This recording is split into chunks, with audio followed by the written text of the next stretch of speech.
I went back to sleep. So now I'm driving in a car, right? I'm driving in a car and everything is normal. So then I started going fast and I kind of couldn't control it. I just started going faster and faster. And I saw the police, right? I saw the police. So I went past the police and I heard the police say something on the lines of like stop or something, right? Like I was speeding, right? Going like 100. So then I ended up going past at least one or two or three more cops, right? And one of them, I was on the sidewalk, I almost hit him. Like he started running towards the car, I almost hit him, right? So I'm like, wow, this is bad. Like, I gotta get away now. Like, I gotta get away. Like, I can't stop because I'm going to prison, right? So I'm like, I gotta see if I can escape. Because then they can't really prove who's driving, right? So I'm going fast as I can. And then I see, like, a Superman type, like, flying, laying down, like, with his arms out, flying, right? Like, he's, like, in laid down stomach to the ground, like, flying, right? With his arms forward. And I'm not, obviously, it wasn't Superman, but it's like he was flying like Superman, right? And I don't remember what color he was, but he had electricity around him, right? So he was either going the same way or in the opposite direction, but basically he ended up going in the opposite direction. So I made a U-turn to follow him, right? So it was a right turn. I made a right turn and crashed into this wall, right? Boom, crashed into the wall, and it turned into like a video game. Like, for whatever reason, I wanted to hit this guy, because then it's like if I hit him with the car, then I win the game. But at the same time, I was like, after I hit him, I gotta jump out of this car because I'm going back towards the cops, and I gotta Uber home because like I can't get caught.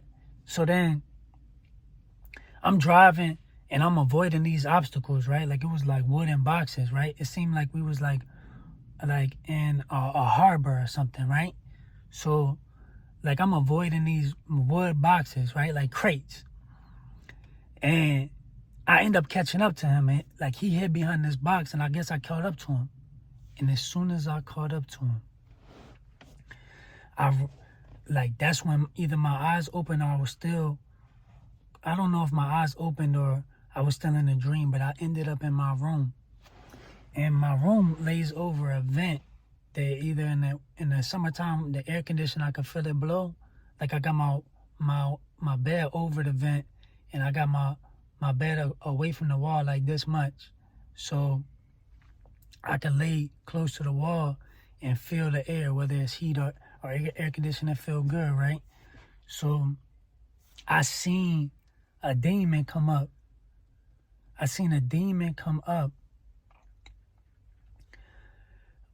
Like on the wall, right? I seen a demon come up and he had an audible voice. He said something to me. I don't remember what he said, but he said something to me. And then he grabbed my hands together like in handcuffs forward. Like he grabbed my hands, like put them together like side by side like this with electricity and wrapped around like handcuffs. And then he said something in my ear. And then all these other demons was there, right? And I could even see demon shadows on my ceiling, right? Like there was demons in my face, like how the dogs was in my face.